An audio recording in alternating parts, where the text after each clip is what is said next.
शर्मा जी, अंबाला से। राधा वल्लभ श्री हरिवंश महाराज जी, आपके चरणों में कोटि कोटि प्रणाम। गुरुजी, भगवत प्राप्ति के लिए क्या जीवन में दुख और कष्ट होना जरूरी है? गुरुजी, प्रतिकूलता में तो हमेशा भगवान याद रहते हैं। ऐसा नहीं। अम्बरीश जी चक्रवर्ती सम्राट है, रानियां हैं, वैभव है। ऐसा ऐसा कहा कि केवल वो बेचारा दुख ही दुख भोग रहा है, बड़ा कष्ट पा रहा है, ऐसा ऐसा नहीं। अगर जीवन की धारा में सबके दुख सुख आते हैं, ध्यान रखना, कोई ऐसा नहीं। अरे जब भगवान अवतरित हो रहे हैं तो आप देखो, जिनका नाम लेकर माया मुक्त हो जाते हो, भगवान कहां अवतरित हो रहे हैं? कंस के कारागार में। सामर्थ्य अपार, असीम, अनंत, और लीला कि मुझे अभी नंदालय में छोड़ आओ, अभी समय नहीं आया उसका, समय आएगा तो हम उसको देख लेंगे। छुप के रात्रि में 12 बजे के बाद ठाकुर जी को ले जा रहे हैं। सामर्थ्य कितनी, भगवान के एक संकल्प मात्र से असुरों का विनाश कर दें। दशरथ जी उनके वियोग में प्राण त्याग रहे हैं और भगवान 14 वर्ष के लिए वनवास। ये समय पर आते रहते, कभी दुख आता है, कभी सुख आता है, पर जो भगवान का उपासक होता है वो इस सांसारिक सुख में लिप्त नहीं होता और सांसारिक दुख में कभी दुखी नहीं होता।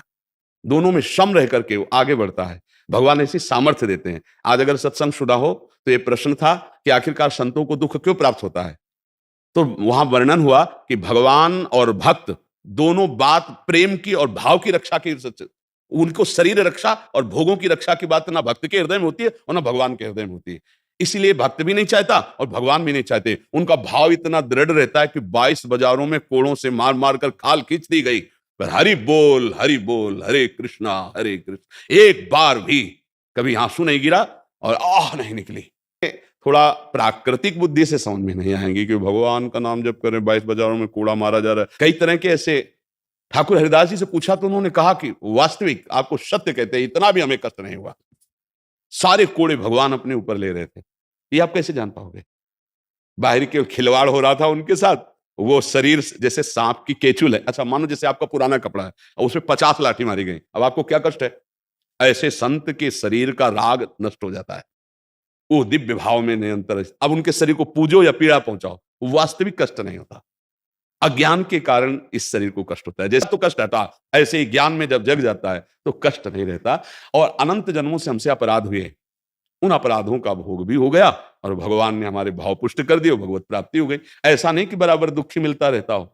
अगर कोड़े लगे तो बादशाह आकर ताज उतार के चरणों में रखता है, विनय करता है, पूरी छूट देता है। आज के बाद आपको कभी कोई नहीं रोकेगा, खूब भगवान नाम कीर्तन करो। और आज भी हम उनका यश गा रहे हैं, ठाकुर हरिदास जी का यश गा रहे हैं।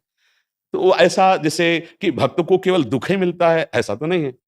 ऐसा ना देखा जाए कि संतों को या भक्तों को केवल दुख ही दुख मिलता है। हम तुम्हें क्या बताएं, जैसे हम आनंद की बात बताना चाहते हैं कि हमें कितना आनंद है, तो उस माँ के जिसके अकेले लड़के का ब्याह हो रहा है और वो फूली फूली घूम रही है, ऐसे अनंत गुना बढ़कर प्यार रहता है। मेरे प्रिया, मेरे लाल, मेरे पान अपने जनों को दुख देते हैं। ये जरूर है कि दुख और सुख जिससे मिलते हैं वो दो कर्म होते हैं, पुण्य और पाप, उससे सबका शरीर बना रहता है। तो कभी पापी पुरुष को भी बहुत अच्छा अवसर आता है और कभी दुख आता है, कभी किसी महात्मा को बुरा अवसर आता है, कभी सुख आता है। ये क्रम चलता रहता है, लेकिन स्थिति दोनों में अंतर होगी। वो प्रकृति के भोक्ता भाव में होगा, वो परमात्मा के आनंद में मगन होगा। ये अंतर कोई नहीं देख पाता। बाहरी दृश्य तो देख पाता है कि वो संत दुखी है, कैंसर हो गया है, उनको ये हो गया है, तो क्या गृहस्थों का नहीं होता क्या? तो अब हमें है तो इसलिए हजारों जान रहे हैं कि इनके है, लेकिन ऐसे बेचारे हैं जिनको तुम जानते ही नहीं हो और हजारों के रोग होगा, तो कहा जाता है कि महात्मा को दुख क्यों मिला? हमें दुख नहीं है, पक्का समझो तुम्हें, पक्का 100% हमें कोई रोग नहीं, कोई दुख नहीं है।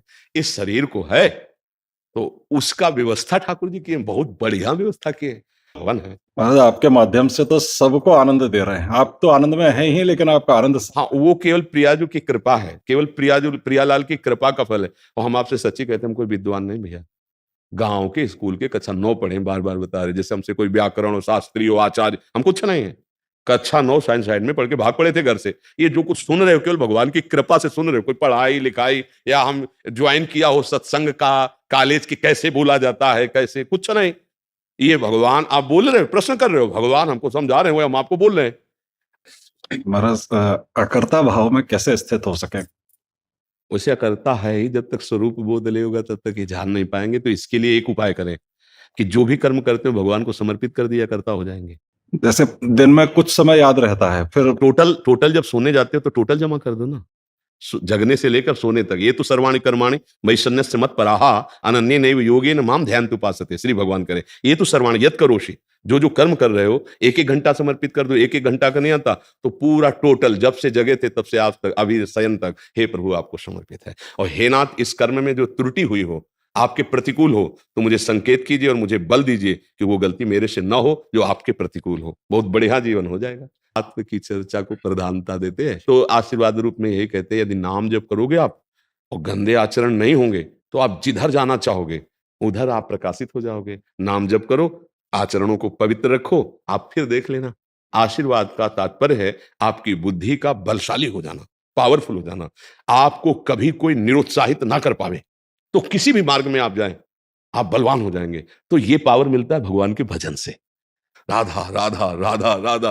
तो अगर कहीं भी बढ़ना है आपको तो आचरण पवित्र, हमारी बात मान लेना। आशीर्वाद का मतलब ये है, आपके आचरण पवित्र हो और आपकी जिह्वा से नाम चलता रहे, तो आप जिधर बनना चाहोगे, जो बनना चाहोगे, वो बनाने की सामर्थ्य प्रभु में है, नहीं है? हाँ, इसलिए हम